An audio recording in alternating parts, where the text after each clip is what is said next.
Spectrum TV channel, and I'm Aishwarya Soni.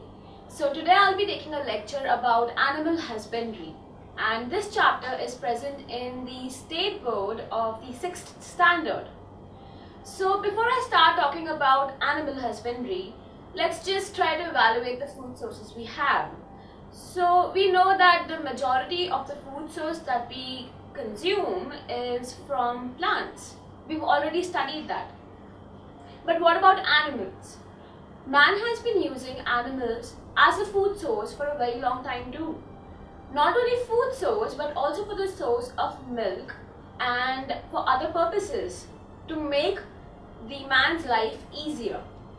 So in this way, we share a very mutual relationship with the animals for the reason they help us out with our daily activities and make our lives easier.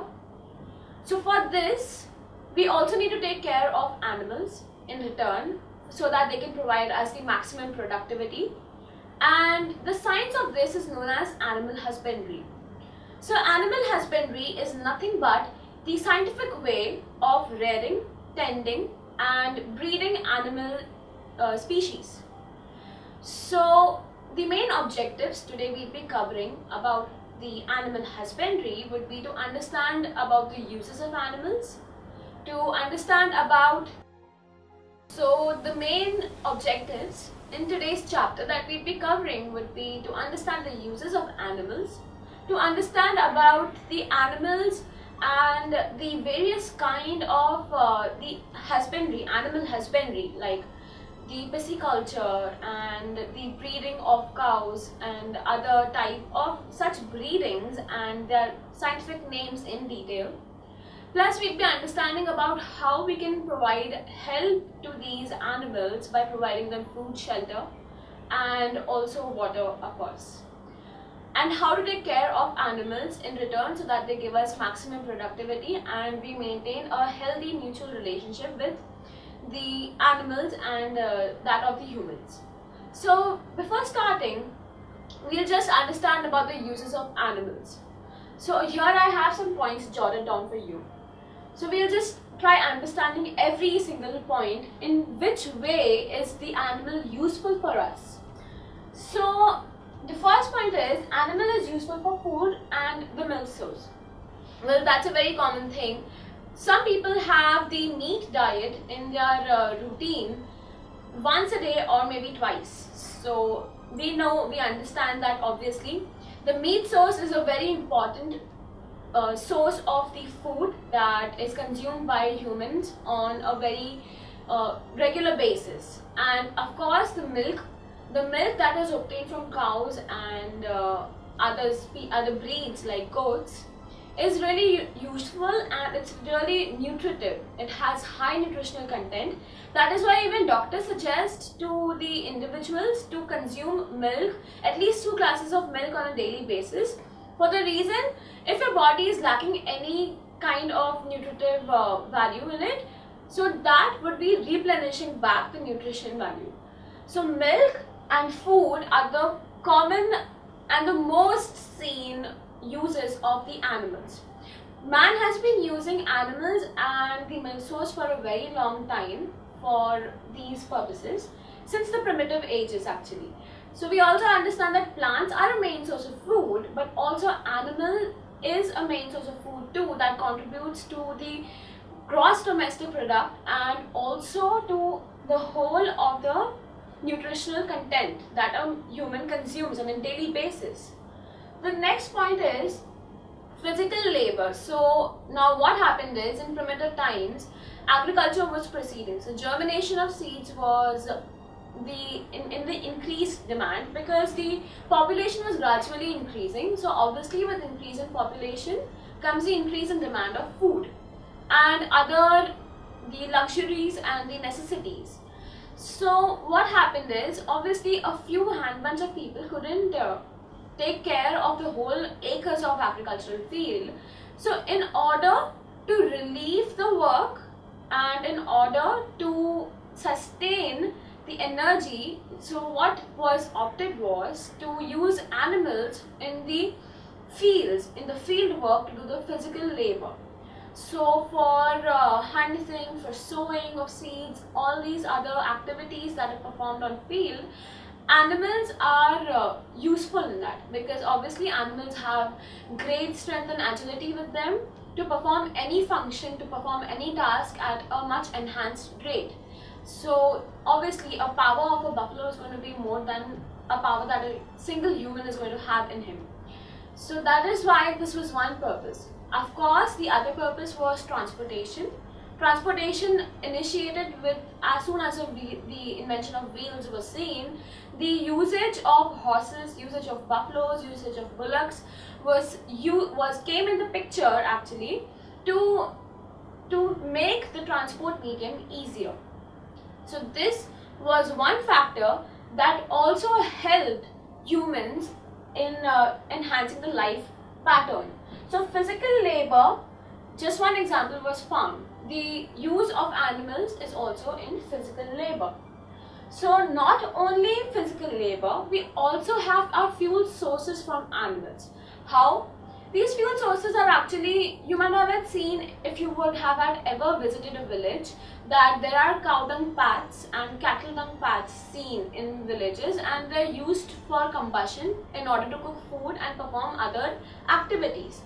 So this cow dung or the cattle dung paths that were that were used finally were used in the ignition, and in result performing the energy in form of heat that would be used for any other purpose like cooking, like any other purpose would be the process of even in cold winter nights just igniting it and taking the warmth of heat, or in the pilgrim areas the performance of the ritualistic practices like Havan and other practices that were performed also has great importance with cow dung.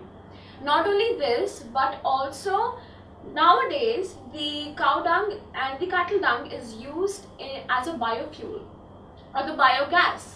So biogas is the gas that is generated at a much huger level with the waste like cattle dung or cow dung, which is converted finally into the energy and supplied to every house for the maximum usage of energy. Of course, it is very important to use it very wisely. So the next use of animal is going to be the skin. Now, of course, there were certain animals that were dead, and these dead animals, human found a way out to get the best productivity out of them too. So supposedly there was an animal dead or a cheetah that was dead. So the skin of the cheetah, the outer skin of the cheetah would be used as a carpet.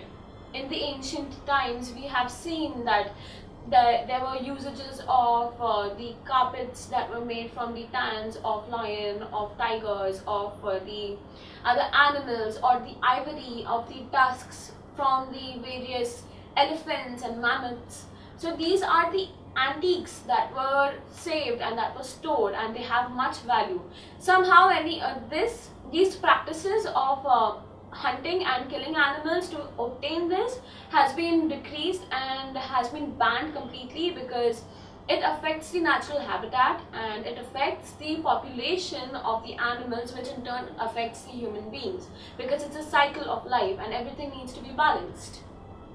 So not only for tans, but also to build the purses, clothes, as I told you that there were clothes also, the tan of these animals was also used to build coats and the garments and clothes, and also for belt, water skins and horse harness, leathers are used. Now these leathers are obtained from the animal skin, animal hide. And in this way, the production of all this is seen and used. Anyhow, this has been banned because just not by the usage of dead animal, but also the hunting activities had increased. So all this had to be banned by the government. So the next use of animal is going to be the fertilizers. Now in the section of fertilizers, there are animals that have died and that have decayed. So the only body part that is left is the bone. In this way, these bones can be utilized to make a very nutritive fertilizer, that is the bone meal, and is supplied to the plants or to the growing crops for better enhancement and better yield. Now we know the fertilizers are made up of humus, and humus is nothing but made up of the organic dead and decaying matter. So this dead and decaying matter, or the humus, when it is provided to the soil, what happens is the soil uptakes these nutritive values, because we need nutrition, not only just plants but also animals and every other living being on this planet needs nutrition for growing. So when this fertilizer is added to the soil, what happens is the nutritive value of the soil increases due to the addition of humus, that is the dead and decaying organic matter, and it is helpful in giving a better yield. So better than fertilizer, better will be the yield and better will be the quality of the crop that would be consumed by the humans. So fertilizers would be another use of animals. Not only fertilizers, but also the animals were used to make needles, to make combs and ornaments. In the ancient times, in the ancient civilizations, what used to happen was hunting activities were on peak, obviously, because that time things were just exploring and they were growing. So over the while, what happened is people found out a way to make and decorate the environment, the surroundings around them. So the advent of needles, the invention of combs from the bones of the animals, and also the ornaments was found out in the primitive times. And obviously the ornament manufacturing and all the other processes have enhanced much more. But in the earlier stages, in the primitive times, ornaments were made out of bones and any other shells or the tree leftovers or any extracts. So if you would have visited a museum, you would have seen in the ancient civilization sections that how these ornaments were actually made and they were preserved. So not only just needles, combs and ornaments, also for glues and gelatin. Now before using the bones for the manufacture of fertilizers, these bones have a very slimy and sticky leftover fluid to it. So this fluid is extracted, processed, manufactured back, and it is broken down to glues and gelatin. So glue, we know for our daily purposes we utilize glue, though the glue might have had enhanced over the while, and the quality of the glue not only would be taken from the animal source but also from the plant source like tree saps and other sources, but also gelatin. Now gelatin is a substance that helps a liquid medium solidify. So gelatin is seen in jellies. You can see the very shaky structure and the very movie structure of jelly. That is because of the compound gelatin that provides it that structure. Also, gelatin is found in ice creams. Gelatin is used for the manufacture of ice creams too. So gelatin is a compound that provides the structure to a solid, to a liquid substance. Now the next would be the cords that are obtained from the gut. Now the cords, that means the thin fibers that are obtained from the gut of animals like cow, goats, sheep, are used for stitching in the process of surgery. So since we require something organic for our body to uptake during a surgery, it is important that the needles are going to be organic, and that is why they are obtained from the guts of the animals like cows, goats or any other animal that provides the cords and has nice elasticity with it. That means it has nice capacity to be pulled.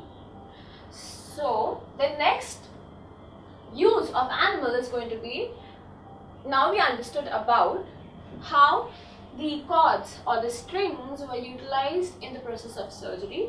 Also, these strings can be utilized to make the strings of the instrument.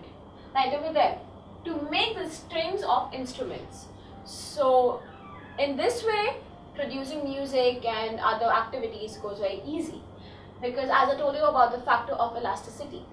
So that has a major impact. The next is going to be the main hair of pigs and camel are used to make paint brushes.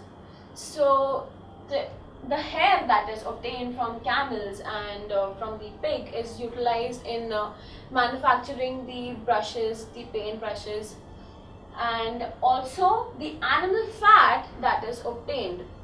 That animal fat is utilized to make candles, soaps, grease. So soaps, candles and grease are the substances we utilize on an everyday basis.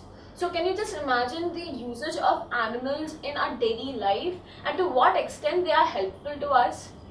So the next and the last use of animals was, since in the ancient times there were no telephones, there was no internet, there was no other source of communication. So what would people do they would use eagles and pigeons to transfer letters to the other places. So these animals and these birds, actually not animals, were useful as the messengers because they would help in carrying the letters or any other medium that needed to be communicated to any other region by them, with them, and help in the communication into distinct regions. So in this way, animals have been really useful for over decades and centuries for us. So let us just understand a little bit more about animal husbandry, since we utilize animals for our daily uses, for our benefits and beneficial works.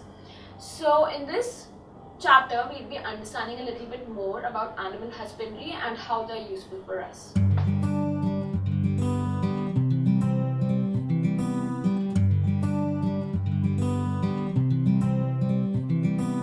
Choose the right kindergarten, a right bag, and matching bottle to go with.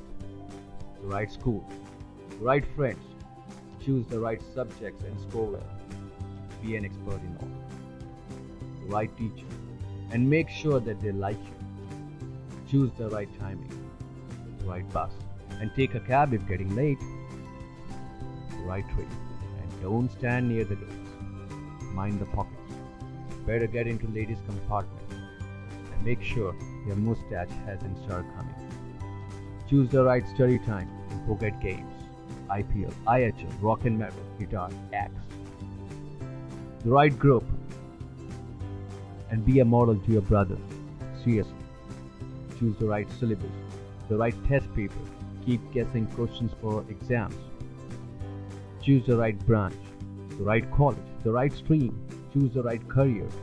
Lucky to have a father's business to take care of and a father to allow that. The right counselor, the right form, and make sure the project is submitted on time. Choose the right website and rely on your friends for more information. Oblivious of the sites they have been to, there is no end to your woes. Getting better with every step you climb up the ladder. The summer vacation shorter, the bucket list bigger. The night darker, the books heavier. The only light you have is your friends ahead of you. Probably he is right. Ever thought how he got the direction? No more spending your energy and money on coaching classes. No more missing classes for rain, rally, and nonsense. Get your interest back in subjects through our creative ways of teaching. Doubts, concepts, applications, all explained through one vibrant animation. Subjects covered by multiple teachers with repeat telecasts. Special programs only for basic foundation and paper analysis. Personality development, career counseling, admissions, hobbies, all covered. A new approach to study with long-term perspective. So sit back comfortably in your homes and watch Study Spectrum TV channel.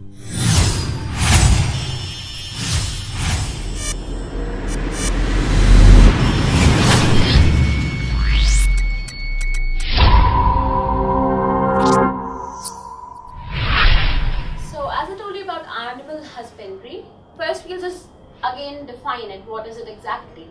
So animal husbandry deals with nothing but the scientific ways of rearing, tending and breeding animals, and in return using them for the purposes. So for these animal husbandry purposes, what is important is first to understand the needs of animals' food, shelter and health. Now these three factors are really important also for humans.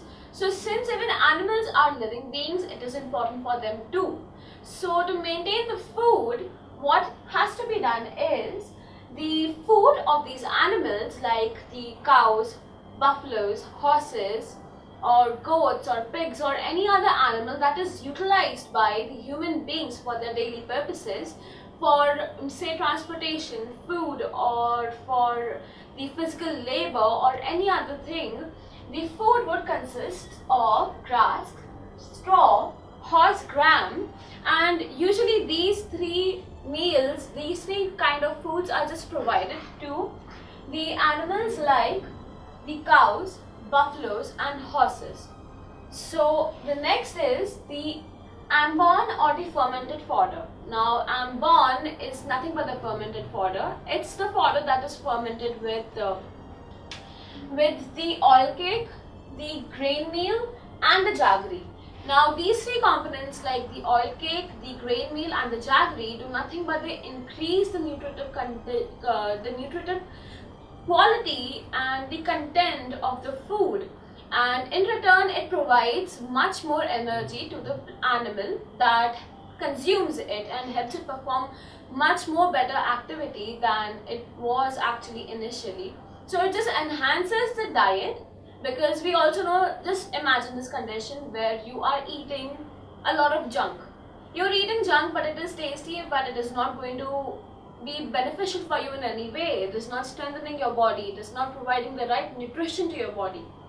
But on the other hand, you have a plate full of complete meal that includes 2 rotis, a bowl of rice, some salad, some curd, dal and a bhaji. So this would actually provide you the complete nutrition, and it would also be helpful for you to sustain energy throughout the day and perform the other functions. So similarly in this way, the food of animals, that is the grass, the straw or the horse gram or the oil cake for that matter, is supplemented with such additional nutritive content to increase its nutritive value and in return to enhance the performance of the animal that would be performing certain functions. Also, the animals that are slaughtered for meat, they are also provided with the supplemented nutritional content, so that the nutritional content of the animal that would be consumed by humans would be more. In this way, also as I told you about ambon, ambon is nothing but the fermented fodder, and ambon is a mixture of oil cake, of grain meal and jaggery. Now this is consumed by the cows or buffaloes, and this gives them the more nutritional content. More nutritional content would lead to more content of the milk that would be provided by them, and also to more energy that would be provided and be utilized for the physical labor. So also for milch animals, they are fed with oil cake of the cotton seed. So the milch animals are fed with the oil cake of cotton seed, and this oil cake is very nutritive, very energy providing, and helps them to sustain the energy and perform the activities. So basically why we are giving them a rich diet is because we want more productivity from them, we want a better result, and we also want to take care of their health. So in this way we are maintaining again a mutual relationship, and this is going to be helpful for providing more outcome. Also, horses are given gram, and this gram is soaked in water. So this soaked water gram is going to be fed to the horses to give them more strength and agility. So the pigs are given rice husk, linseed oil, oil meal and the bone meal along with the leftover foods. So pigs have a have a main purpose in the consumption of meat. So this consumption of meat, and in order to make this meat more nutritive and more nutritional, this fodder is provided to the pigs to give them a very healthy aspect, in which in return it would be helpful for us also when we be consuming pigs. For goats, again there's a special meal, and that is nothing but wheat husk, corn and the linseed oil cake. So this would not only help the goat to increase its nutritional content and make its body build up more, but also increase the amount of the milk that is obtained from it. We also know that we consume goat milk in the mountainous regions. Obviously the only milk that would be probably found anywhere would be goat milk, and that's why all this is provided. So we also understand from the food section that around 2 to 2.5% of the food, of the dry food, this is the dry fodder, that needs to be provided to the animals according to their own body weight on a day-to-day basis. So providing them a little bit less than this nutritional content would not be helpful either. Providing them more definitely would be helpful. So but the maintained range to provide the dry feed to animals is 2 to 2.5% of their own body weight to give them proper nutrition. Also, along with food comes water. Now, providing them contaminated and unhygienic water would not be helpful. If you provide your cow, supposedly there's a milkman, and he provides the fodder or the food to the cow that is really rich in diet and has the oil feed and jaggery and all the other fancy materials in it just to increase the nutritive content, but provides the cow contaminated water, and that is not kept in hygienic conditions. What would happen is the cow would contract disease from the contaminated water, since they are also living beings and they have a capacity of contracting diseases easily and as susceptible as humans. So this would finally reduce the productivity in cow's body, affect its health. Along with its health, it would affect the human who is consuming the milk health too. So in this way, care needs to be taken about the water that would be provided to the animals. So many of us breed dogs home. So the main purpose of breeding dogs in the earlier times was to keep a guard of the house or the area. But over the time, obviously affection grew, and dogs were treated just like a family member. And that's a very good thing actually to do. So what happened is that over the while, these dogs were kept as a very important part of the family, integral part of the family. And in this way, dogs also need to be provided with proper food content, with proper water, and need to be given proper health. So we have learned about the disease of rabies. We've understood about what rabies is. I'm very sure that people who have bred dogs have always given their dogs the anti-rabies vaccination. If you did not know about this, just go and ask your doctor about the rabies vaccination. They'll explain it to you completely what it is about. So to avoid the disease of rabies, you are vaccinating your dog with anti-rabies vaccination just to take care of your dog's health as well as yours. So this is what is important to maintain and to survive with. So this is a very important factor. Maintaining the right amount of food given to your animals that you'd be breeding or that would be used in any other processes, giving them the healthy water, not giving them water contaminated with substances like feces or any other contaminated substance, and also maintaining their health and making them visit the veterinarians is a very important part of breeding any kind of animal for any purpose you'll be needing. So with this further, we'll understand about the shelter of animals.